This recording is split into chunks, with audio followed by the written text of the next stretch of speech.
राधे राधे दोस्तों, आपका फिर से स्वागत है मेरे YouTube चैनल राधे श्याम में। आज हम आपको एक नया अध्याय, एक नया पुराण सुनाएंगे जिसका नाम है सुख सागर। वो सुनाने से पहले मेरी आप सबसे विनती है कि आप मेरे चैनल को लाइक, सब्सक्राइब और शेयर करना ना भूलें, ताकि हम आपके लिए अच्छे अच्छे पुराने ला सकें। राधे राधे। राधे राधे दोस्तों, आपका फिर से स्वागत है मेरे YouTube चैनल राधे श्याम में। आज हम आपको आगे की कथा सुनाते हैं। मैत्री जी बोले, हे विदुर, फिर प्रभु शिव जी ने अपने अनेकों गणों के साथ सती को उनके पिता दक्ष प्रजापति के यहाँ भेज दिया। वहां पहुंचने पर जब दक्ष प्रजापति ने अपनी पुत्री का आदर सत्कार नहीं किया तो यह सब देखकर सती को बहुत ही दुख हुआ। सती की माता के अलावा उससे वहां पर कोई भी दक्ष प्रजापति के भय से नहीं बोला। यह सब देखकर सती को इतना कष्ट हुआ जिसका जिहा से वर्णन नहीं किया जा सकता। अपना इस तरह अपमान होता देख सती मन ही मन दुखी होकर सोचने लगी कि मैंने अपने स्वामी की आज्ञा न मानकर यहाँ आकर कैसा अनर्थ किया है। मैत्रेय जी बोले, हे विदुर जी, इस तरह मन ही मन दुखी होते हुए सती यज्ञशाला में जाकर बैठ गई। वहां पर जब उनके पिता दक्ष प्रजापति ने उनके स्वामी शिवजी का भाग यज्ञ में नहीं निकाला और शिवजी का अपमान कर उनके लिए कटु वचन बोले तो यह सब देखकर सती को बहुत ही क्रोध आया और वह जोर से चीख कर बोली, यहाँ पर उपस्थित समस्त सभासदों, मेरे पिता की आज मति मारी गई है। जो देवों के देव प्रभु महादेव श्री महादेव हैं, उनको शब्द कहकर उनका अज्ञान यज्ञ में भाग नहीं निकालते। इसके पश्चात सती जी क्रोध में अपने पिता दक्ष प्रजापति से बोली, हे पिताश्री, जिन महादेव का सनकादिक और नारद आदि मुनीश्वर सदैव गुणगान कर उनकी स्तुति करते हैं, उनका अपमान करके आपने बहुत बड़ा अनर्थ किया है। यह संपूर्ण जगत महादेव जी की कृपा से जीवित है। यदि वे चाहे तो एक ही क्षण में इसे नष्ट कर सकते हैं। आप मेरे जनक, मेरे पिता हो, इसलिए आपसे कुछ नया कहती हूँ। हुई आपसे उत्पन्न अपना यह शरीर आपकी इस यज्ञशाला में त्याग कर इनका तुम्हारा नाता तोड़ देती हूँ, क्योंकि आप जैसे अधर्मी पिता से उत्पन्न शरीर धारण करने इसके पाप के अलावा पुण्य नहीं मिलता। इतना कह सती योगाभ्यास द्वारा उस यज्ञशाला में अपने शरीर को जलाकर अंतर ध्यान हो गई।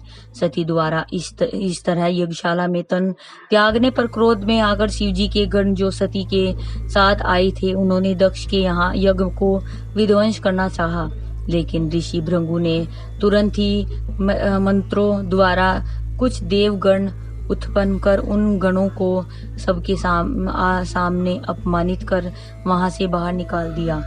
मैत्रेय जी बोले, हे विदुर जी, इधर प्रभु शिव जी को जब नारद जी द्वारा यह पता चला कि सती ने दक्ष प्रजापति के यज्ञ में अपना शरीर त्याग दिया है और उनके गणों को अपमानित कर धक्के देकर यज्ञ से बाहर निकाल दिया, तो उन्हें बहुत क्रोध आया और उन्होंने क्रोधित होकर एक और महाबली गण जिसका नाम वीरभद्र था उसे प्रकट कर कहा, हे वीरभद्र, तुम शीघ्र ही जाकर दक्ष प्रजापति का सिर धड़ से अलग कर उसका यज्ञ विध्वंस कर डालो।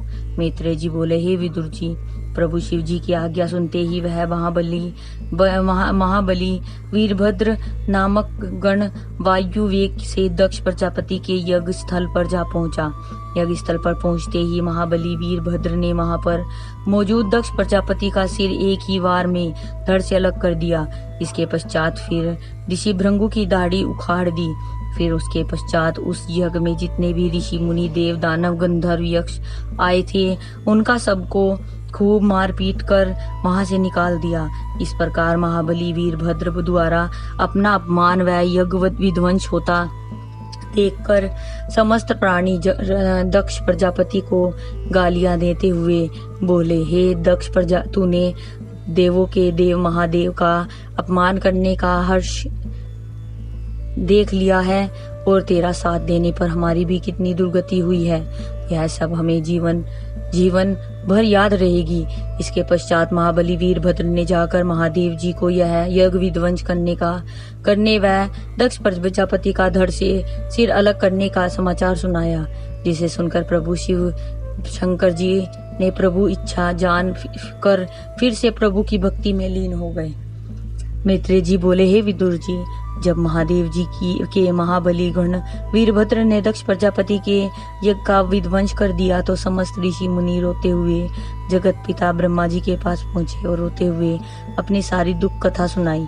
उन ऋषि मुनि की दुख भरी गाथा सुनकर ब्रह्मा जी बोले, हे मुनिवरों और देवगणों, जो प्राणी अपने तन की तृप्ति शांत करने के लिए दवानल अग्नि के पास जाता है, उससे बड़ा मूर्ख और कोई कौन हो सकता है। तुमने यज्ञ में देवाधिदेव महादेव जी का भाग नहीं निकाल कर उनका अपमान कर अपना मन चाहा उसका फल आपने प्राप्त कर लिया है, क्योंकि देवाधिदेव महादेव का अपमान करने वाला उसी क्षण भस्म हो जाता है। मैं तो कहता हूँ कि ये उन महादेव की तुम पर कृपा है कि तुम अपनी दुख गाथा सुनने के लिए जीवित हो।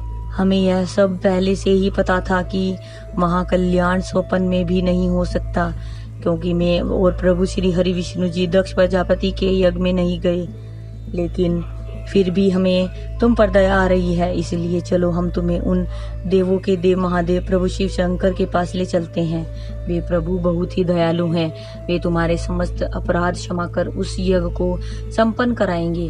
वे महादेव शिव शंकर इतने दयालु हैं कि चाहे कितना बड़ा अपराध किया हो, उनसे सच्चे मन से प्रार्थना करने पर वे उससे प्रसन्न होकर उनकी मनोकामना पूरी कर देते हैं। मैत्रेय जी बोले, हे विदुर जी, इस तरह समस्त देवताओं को समझाकर ब्रह्मा जी उन्हें अपने साथ लेकर कैलाश पर्वत पर जा पहुँचे, जहाँ प्रभु शिव शंकर जी एक अति सुंदर और बहुत विशाल बरगद के वृक्ष के नीचे समाधि लगाए प्रभु का भजन में लीन थे।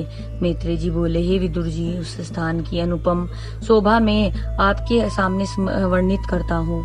जिस पर्वतराज हिमालय की सबसे ऊंची चोटी कैलाश पर्वत पर प्रभु शिव शंकर जी रहते हैं, वह पहाड़ 1600 कोश के विस्तार में है और लगभग 9000 गज ऊंचा है। वहाँ अनमोल रत्न, हीरा, पन्ना आदि रत्नों की खान है।